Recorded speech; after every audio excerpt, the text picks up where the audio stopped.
So here's what we're going to go through today. Point number one. Pastor, I don't know, can we knock out these front lights here just because it's a little washed? I want the folks really be able to see the pictures and stuff. That'd be great. Our talk for Sunday school is going to be about fossils. Oh, that's all perfect. Right there. Excellent. 4 facts about fossils. 4 facts about fossils. And then we're going to talk about the Ice Age for the main service today. This is actually something I got a lot of questions on. People came to me, so how does the Ice Age fit in the Bible? And what about climate change that we keep hearing about? And what's with that? So I have a whole talk now on the Ice Age you guys are going to hear. And then this afternoon, you don't want to miss this. We're going to have some fun, and we're going to talk about dragons. Dragons. Are dragons mythical? Or are dragons historical? We may get some difference of opinion on that, but we'll talk about it. That's where we're going today in our little creation investigation here. Pastor Tim's labeled it Jurassic January. I love that. So let's talk about 4 facts about fossils, and here's how we're going to do it. When I give a fact, there's only 4 of them, but when I give a fact, I'll state the fact, and then I'd like us all just to repeat it, just to kind of have it, stick in our cranium a little bit and make sure we're all awake out there. So these are 4 facts about fossils. So fact number 1, I'll say it, then we'll repeat it. Fossils are the result of a catastrophe. Let's say it. Fossils are the result of a catastrophe. Pretty good, pretty good. You just get about a B+ there. I think you do a little better. We'll get better as we get going along here. Fossils are the result of a catastrophe. When you see a fossil, it should make you think of the unique conditions it took to preserve that formerly living organism. What are the unique conditions? Well, typically if something dies today, does it become a fossil? No. What happens to it? Decomposes, bacteria gets to it, pretty soon the flies are laying their eggs, get maggots, it just turns back to dirt, right? It rots away. Or eaten. Who said eaten? Gold star for this young man here. Scavenged, right? Roadkill does not turn into fossils. If your dog dies and you just throw him in the backyard, Tyler, come on in. Good to see you, man. He doesn't turn into a fossil, right? To make a fossil requires some very unique conditions. First off, you need quick burial. Before it can decompose or be scavenged, it has to get buried. And no one's going to bury, this dinosaur with a shovel. So we have to have a landslide, or more commonly, a wave that's carrying a lot of mud and debris. So think about like a tsunami or something, or a flash flood, that's bringing down a lot of debris and that type of thing, covering this poor dinosaur in the upper left. And then in the upper right, we need to have pressure. Pressure. It's not enough to have a thin coat. Yeah, that might preserve it from decomposing right away and the scavengers can't get to it. But you got to have enough pressure to press the minerals in the rock into the bone. And literally, atom for atom, the minerals replace the bone. Now, this flesh still decomposes just because it's so soft, and it takes a little while for this fossilization process to happen. And so you see just the bones in the lower left, right? And so over a little bit of time, so you have to have the right minerals and a little bit of time there. Not a lot, but a little bit of time. And then finally, for us to find it, it has to be weathered out. So you see erosion, and that's what exposes it. Oh, okay, then we know, and we go down and we dig up something like this megalodon tooth. By the way, this is a real megalodon tooth. This is worth real money. You can feel a serrated edge, just a giant shark tooth. Okay, so that's a megalodon tooth. But that's the steps. So quick burial, lots of pressure, and the right kind of minerals in that rock, the sand and stuff that covered him, and then a little bit of time for it to settle into the bones, and then erosion, and that's the steps. Now, here's the thing. 95% of all the fossils ever discovered are marine invertebrates. You guys in New England, sure, somebody tell me what a marine invertebrate is. Clams, mussels. Yes, it's the things that you kind of eat on the half shell, right? And so most of the great majority of the fossil record is marine life. 95% of what's left is algae or plant fossils. Only 1/100% of our fossils are vertebrates, and those are mostly fish. The fossil record is best understood as a marine cataclysm. A marine cataclysm. Here are some marine invertebrates. Now the fascinating thing, and you dig these up all over the world, you find them on the top of Mount Everest. The fascinating thing about these is they are fossilized, closed. Why is that significant? Yes? They're still alive. Yeah, they were fossilized alive. And so I have some here. These are real. I dug them out of a riverbank in Texas. But you see they're fossilized. Now what happens to a clam when it dies? Opens up, right? It's a big muscle, it relaxes. So the fact that they're still closed, they were literally fossilized while they were still alive. They died by fossilization. This isn't something that's going to happen over, thousands or millions of years, slow and gradual. It doesn't work, right?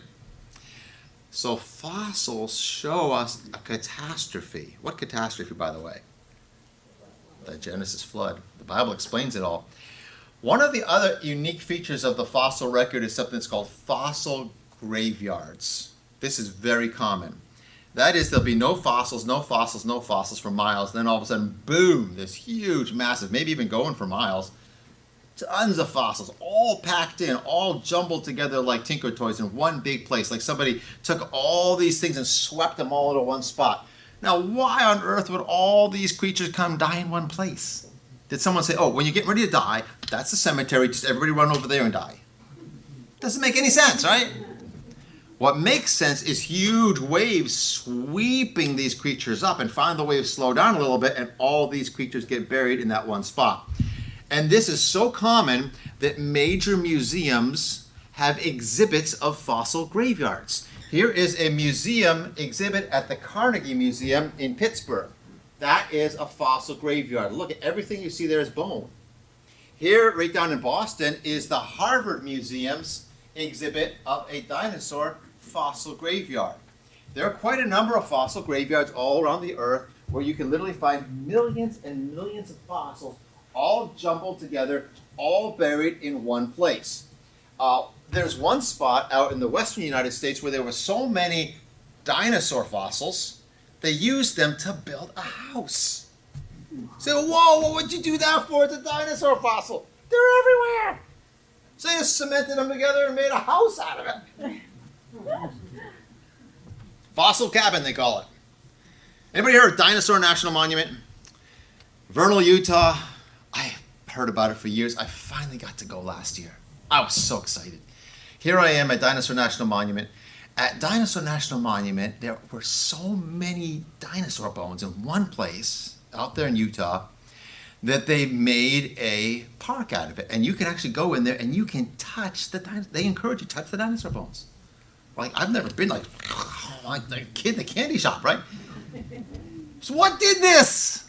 What swept all these dinosaurs to Vernal, Utah and buried them in one place? The flood has the answers. Slow and gradual over millions of years does not work. It has to be a catastrophe. These dinosaurs were drowned in the flood. 2 Peter 3 verses 5 to 6 gives us the clue. It says, by the word of God the heavens were of old, the earth standing out of the water and in the water, whereby the world that then was, being overflowed with water, perished. The great catastrophe of the Genesis flood. So, fact number 1, fossils are the result of a catastrophe. Fact number 2, fossils do not show evolution. Let's all say it. Fossils do not show evolution. And by the way, this is a problem for the evolutionists. Ever since the days of Darwin, it's been a big embarrassment that the fossils do not show slow, gradual change over time. Rather, there are cat fossils, dog fossils, and no in-betweens. The missing links. Oh, there's variation, but variation is not evolution. We got big dogs and little dogs still today. We have big horses and little horses still today. And the creationists and evolutionists can both agree they share a common ancestor. It's still a horse. It's not evolution. And so you have variation, but not evolution. Now, evolutionists will tell stories about it, how a cat and a dog shared a common ancestor. Evolutionists will talk about how your great-great-great-great-great-grandfather was an ape-like creature, and slowly this ape-like creature, they named one particular famous one, Lucy, became Homo habilis, and then erectus, and then Neanderthals, and then eventually fully Homo sapiens, modern humans. Well, what do we say as creationists to this? A lot of this is imagination, okay? Like all these guys over here are apes. If they're not even well drawn, by the way, it's out of a textbook, but they're not even well drawn. They're only about 3.5 feet tall. And if you saw them, they'd be hunched over, more comfortable running around on 4 legs than 2 legs, built for the trees. That's what these Pithecine, including Lucy and all these guys are. All these over here are fully human. Fully human. I mean, you put this guy in a suit, coat, and tie and bring him in here, New England leadership, you wouldn't even raise an eyebrow. They're just slight variations, just like there's lots of variations of dogs and cats, so there are lots of variations even amongst the humans, even still today. Okay? Well, what about this guy? Is that the missing link? This is bits and pieces. We don't have, it's kind of like just a junk drawer where they put in little bits of this as part of a skull cap and a little bit of a femur and some other bits. I mean, we don't even have a good handle on what Homo habilis is. Even the evolutionists admit that. So there's all these missing links. So folks, understand, in the beginning, God baked into creatures a capacity for variation. And we see that in the fossil record. Yeah, we see saber-toothed tigers that are a little different than today's. We see elephants called woolly mammoths, and mastodons that are a little different than today's African elephants and Asian elephants. But look, God has allowed a lot of variety so creatures can live in different habitats and different ecosystems and can survive as things like climates, vary and stuff like this. So whether it's wolves or dingoes or dogs or coyotes or foxes or all these different things, they're all dogs. And up here you've got the lions and the cheetahs and the bobcats and the house cat. By the way, that naked cat, that's for real, the naked cat. Don't know if I want one for a pet, but, and they're all cats. So we have cats and dogs. What we don't have is dats and cogs. We don't have the in-betweens. Fossils don't show evolution. In fact, Genesis chapter 1, God says God made the beasts of the earth after his kind, the cattle after their kind, and everything that creepeth upon the earth after his kind, and the earth brought forth grass and herb and yield yielding fruit after his kind, the tree yielding fruit whose seed is after his kind. You think God's making a point here? Kind.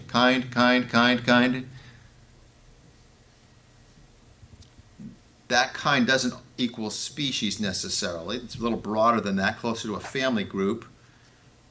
Lots of capacity of variation within the kind, but no evolution from one kind to another. In fact, as we study the fossils, we see that they are showing not evolution, but that the earth is young.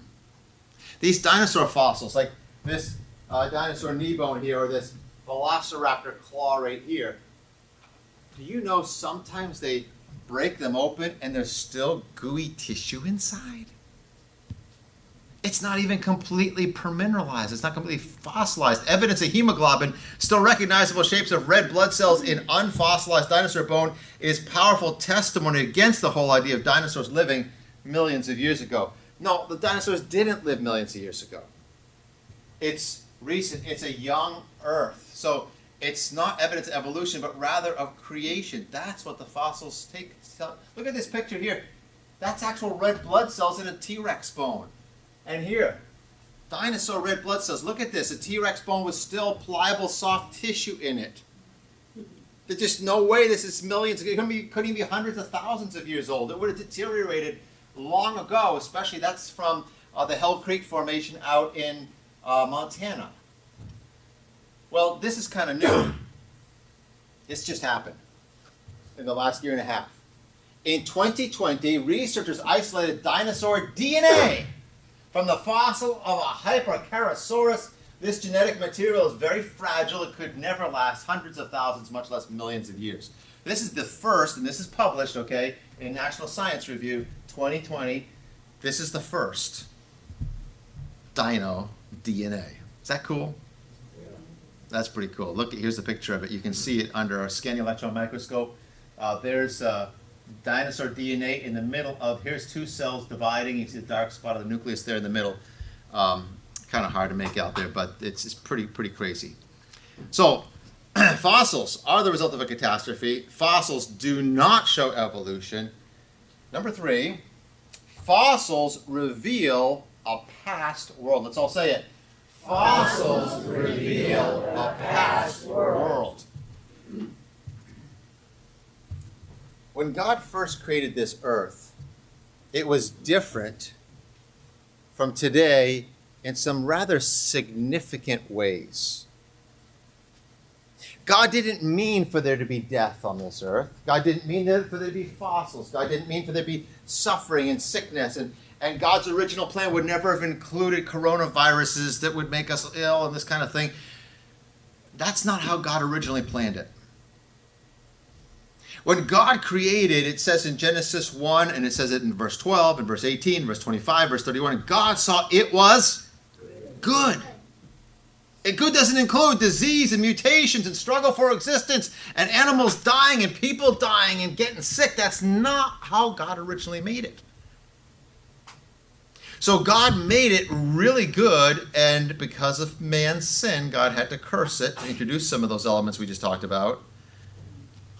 But even still, it was much healthier than today, because God made it good, and it has only gone downhill. Not only is it not evolved, it's de-evolved. My friends, the sneaky little secret of the fossil record is fossils are bigger, healthier, lived longer than the same kinds of animals today. When we see the fossils, we say, okay, we know what that is. It's a cat, it's a dog, or whatever, but it's bigger than today's. See, the change is one way. It's downhill. It's de-evolution, and oftentimes extinction. But here, let me give you some examples. Here is an 8-foot centipede. Now, how much ladies like that? An 8-foot centipede, Andy's not up, she's not up for it, come crawling out of your cabinet in your kitchen. Wouldn't that be fun? Here is a 15-ton rhinoceros, a hornless rhinoceros, 15 tons, like 5 times the size of the modern white rhino. We have fossils of grasshoppers that are 2 feet long. Is that a big hopper? 2 foot? Yeah, that's pretty big. In 2008, a fossil remains of a 1-ton rat was discovered in Uruguay. Anybody got a rat trap that would work for a 1-ton rat?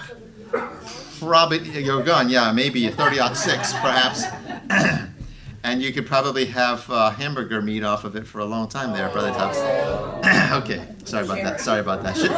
Bad joke before lunch, okay. 8-foot-long monster millipede discovered in New Mexico in 2005. Any hunters? We have any hunters in this room? Brother Tubbs, I know you're a hunter. Okay, check out this giant fossilized deer. An 11-foot rack. Well, you wouldn't even fit that. Ruth wouldn't even let you bring that in the house. Don't even get excited about it. No, it ain't going to happen. Archelon. Look, here I am. This is down at the Peabody Museum in Yale, Connecticut. Yale Peabody Museum in New Haven, Connecticut. A giant turtle, 15 feet wide. That's massive. I can't even reach the top of that bad boy. We talked about the megalodon. This is in Washington, D.C. I got a picture of a megalodon. And look at the size of this ancient giant shark, just huge. Fossilized dragonflies. Dragonflies with a 3-foot wingspan. You ever heard of Big Bird?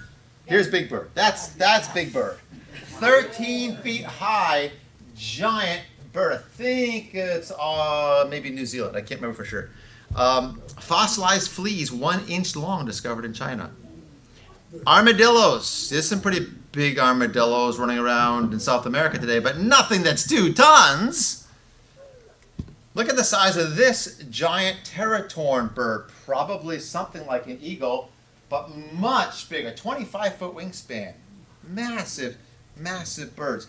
2 Peter 3, 5 to 6 tells us that, that this was a different world.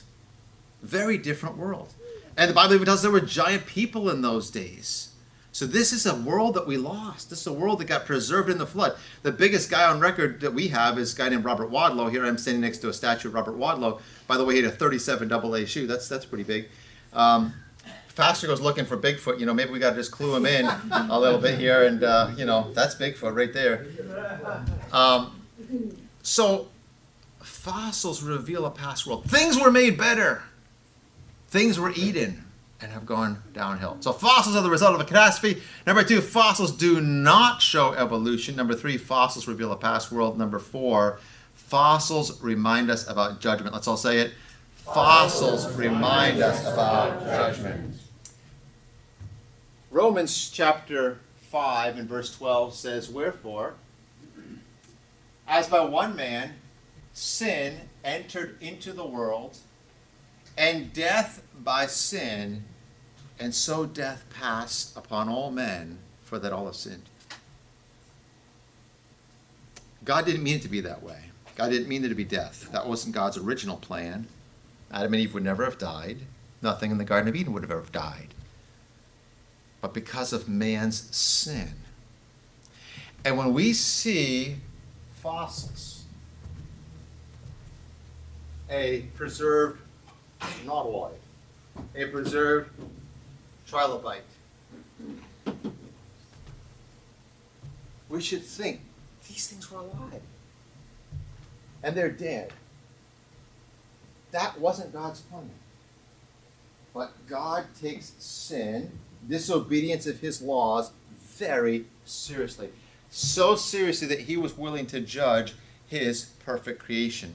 God had put Adam and Eve into a perfect garden. It was beautiful. Nothing was supposed to die. Nothing was supposed to get sick. But God only gave them one rule. Wouldn't you kids love it if your parents only gave you one rule? It'd just be really easy to remember, wouldn't it? Well, it's a little more complicated today, but they had just one rule. Don't eat of that fruit. And guess what they did? They ate the one fruit they weren't supposed to eat, right? Isn't that people? Well, you can have anything in here, but just don't touch that. And the first thing that the child wants to do is go up and touch that thing, right?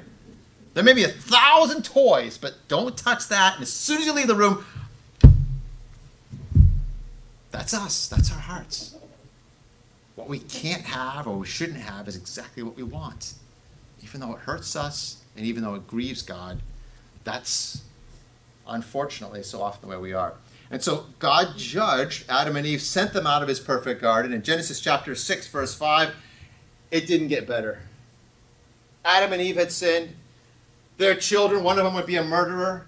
And eventually, as people began to multiply, it got so bad. In Genesis 6:5, God saw the wickedness of man was great in the earth, that every imagination of the thoughts of his heart was only evil continually. And God said, I've had enough of it. I'm going to destroy this world. Now, we say that in a general way. He didn't actually take the planet Earth and go, and dissolve it and melt it. But God wiped out that whole civilization with water. Literally washed it away. And so God sent this flood. And fossils should remind us of that great flood. Fossils should remind us of that time when God was forced to judge the earth the second time. Not just introducing death as a punishment for sin, but actually flooding a whole civilization. And thousands of people, and probably millions, I don't know, we don't know for sure, but at least thousands of people would have died at that point. Many of them fleeing to higher ground, wishing that they were on that boat, but they hadn't believed God, they hadn't believed his servant Noah, and they were left on the outside.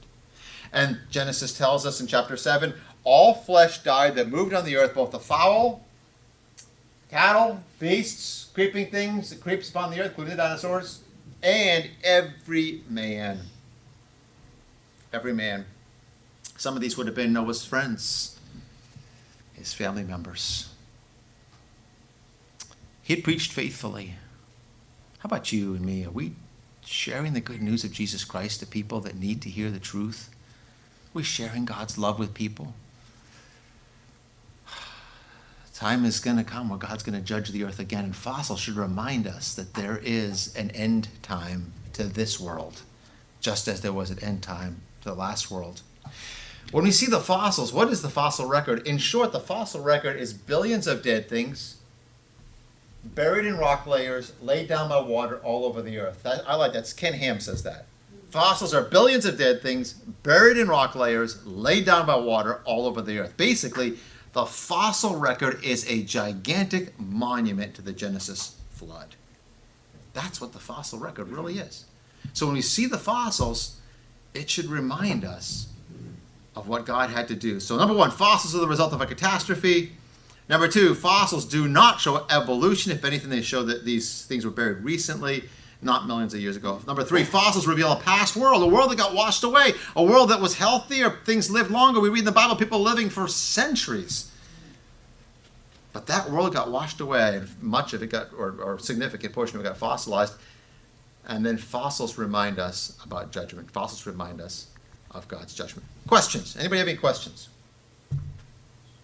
Yes, all the way in the back. So I got a question because I remember when I was in school in the 70s. I guess it was too long ago. But they talked about the evolution theory or something. Yes. And then they had books. They had like really weird pictures and things that they said in it.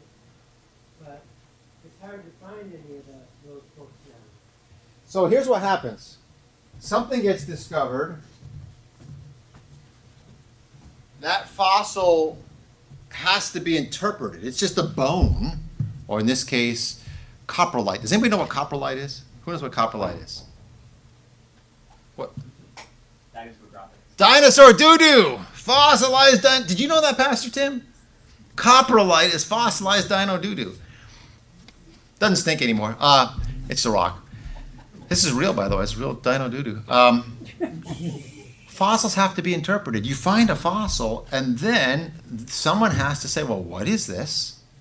Okay, this is the actual science. The bone, or the coprolite, or the footprints is the actual science.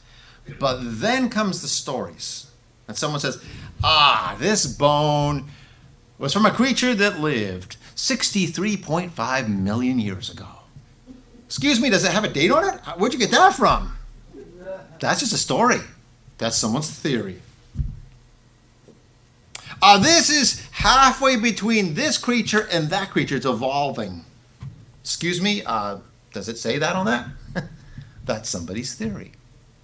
And what we need to do is we need to get really good at discerning where the science leaves off and where the interpretation and stories start. Because the science is for real. I mean, these creatures did exist. I run into some people who are like, well, I don't believe in dinosaurs. So what do you mean? Well, I know all that millions of years in evolution, that's wrong, so I don't think there even were dinosaurs. Well, hang on a minute. The science, I mean, the bones are real, right? And I got a whole book on dinosaurs, and dinosaurs should be used to the glory of God. He created these great creatures. We'll talk more about that in our final session today about dragons. But yeah, if you're fascinated about dinosaurs, get the book. From a biblical perspective, kind of lays it all out for you. But here's what happens is people tell stories, and then somebody else comes along a few years later, and the story changes. And so you can't even find those old stories anymore. They're like out the window, and like all new ones are in. And they don't ever seem to last real long.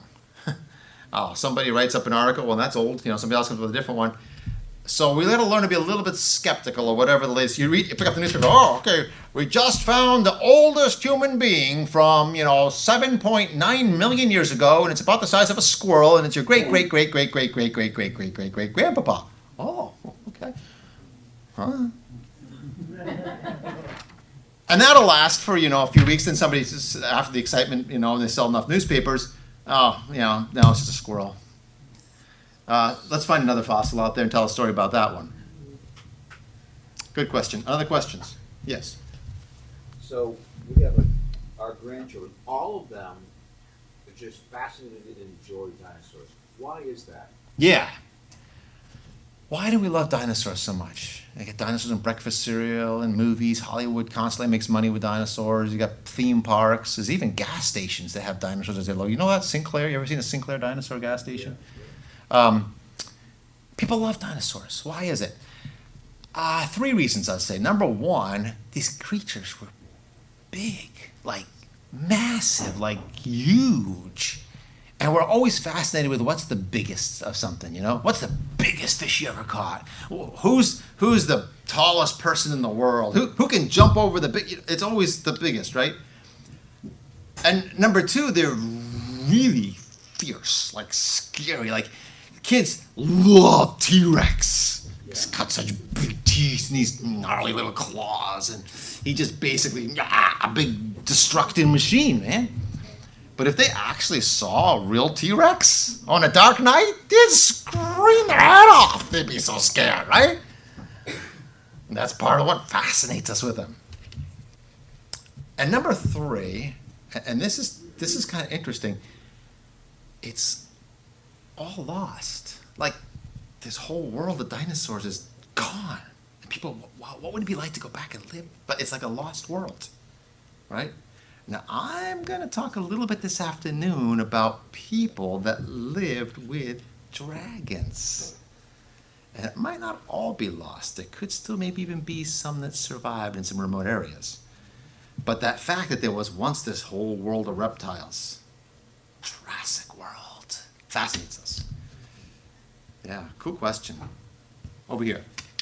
What do you think happened to the dinosaurs that were on the Ark? Okay. So were there dinosaurs on the Ark? Yes. 2 of every kind was on the Ark. After they came off the Ark, why don't we have dinosaurs all around like we have crocodiles and hippos and cats and dogs? We got some pretty big reptiles out there. Monitor lizards are pretty big. How come we don't have at least some of the smaller dinosaurs running around out there? We're going to answer that question in the very next session. Sorry. Big build-up. Yes. What is why is radiocarbon dating such an issue with the evolutionists? It seems to guide a lot of their theory, and I'm wondering if there's any problems with radiocarbon dating. So the questions about some of these dating methods. Okay. When you find a fossil, like this trilobite, they'll tell you these creatures lived and died about 600 million years ago. They went extinct 600 million years ago. And so long before we had radiometric dating and we had the physics to be able to analyze certain types of elements that deteriorate over time very consistently, and we can say, okay, it's been doing it for this many years because here's how much of it's accumulated. Long before we could do that with modern physics, they used the fossils to date the rock layers. And still today, if the fossils contradict the radiometric dates, they go with the fossils. The fossils are viewed as the gold standard. And quite often there are contradictions. Okay? So understand the radiometric is kind of newer, and it seems to have confirmed some of their beliefs that the Earth is very old. But the ironclad way that they date rock layers is not with radiometric dating, it's with fossils. Specifically, index fossils. That is fossils of creatures that lived in a certain segment and then went extinct. So if they lived about 500 to 600 million years ago and then they went extinct, and you find a rock layer, or even just one rock that has a trilobite in it, guess how old that rock is? Well, if they died out 600 million years ago, how old's the rock? 600 million years, right? Because after that, they were all dead. And so they use these index fossils to date the rock layers. That's number one. Number two, they will use various forms of radiometric dating when they can't get fossils to tell you how old rocks are. And sometimes these dating methods don't agree amongst themselves. Sometimes they give wildly exaggerated dates. For example, any of you guys remember Mount St. Helens exploding in 1980? That wasn't that long ago, right? Some of us were alive back then. Some of us dinosaurs. And so 1980. Well, they took rocks that came out, right out of the earth, fresh rocks, and they took them to a lab and they dated them to be millions of years old. So yes, there are major problems with radiometric dating, but we don't have all the answers yet as creationists as to why we're getting such old dates. We don't know why. This radiometric, something's going on. Something's kind of askew that we haven't figured out. There's always going to be puzzles that we haven't figured out yet. But understand that there's some really wild stuff going on. The evolutionists haven't got it all figured out either. And still the ironclad way that they date rock layers is with fossils. And the fossils are based on the evolutionary story. So how do we know this one went extinct 600 million years ago? Well, it's just the evolutionary story, right? That's just their story. And then they say, well, the fossils back up our story. Oh, yeah? Well, that's because you dated the fossils using your story. It's a circular argument. How are we on time here? One more question. Maybe have one more? All the way in the back, last one. I think I heard you say something like things started out bigger, but then evolution or something says everything started out smaller. Yes. So that's the contrast. Right. And I probably should have done a little better job making that clear. So as a general rule, evolutionists, I mean, they got to start with single-celled life. Very simple, right? As simple as they can get. There's no such thing as simple life, but the simplest they can get. And have to get from bacterium all up to humans, right? So as a rule, things have to get bigger and bigger over time and more complex. And so that's the general evolutionary trend. Oh, it might go back and forth a little bit, but generally you got to get from something that's a single-cell creature all the way up to humans, right? So pretty much up. But that's not the evidence of the fossils. The fossils show that things in the past were healthier, lived longer, and were bigger. They've de-evolved. Okay. We're going to go ahead and break here. I'm going to close in prayer, and then we're going to reconvene at about past, and we'll talk about the Ice Age. Father in heaven, thank you for the chance to visit with these dear people. Thank you for Pastor Tim and his heart to reach precious souls in the seacoast. Lord, I ask that you would just give grace and strength to this church, that today their faith would be increased, that we would glorify our great Creator. For Lord, you made these awesome creatures, and you deserve the honor for them. And indeed, in the book of Job, we see where you point out to Job and you say, behold this creature, and you used it to show your power and greatness to Job. And Lord, I pray that we would do it in this generation. We would glorify you and use them to show your greatness and power to others. For it's in Christ's name we pray. Amen.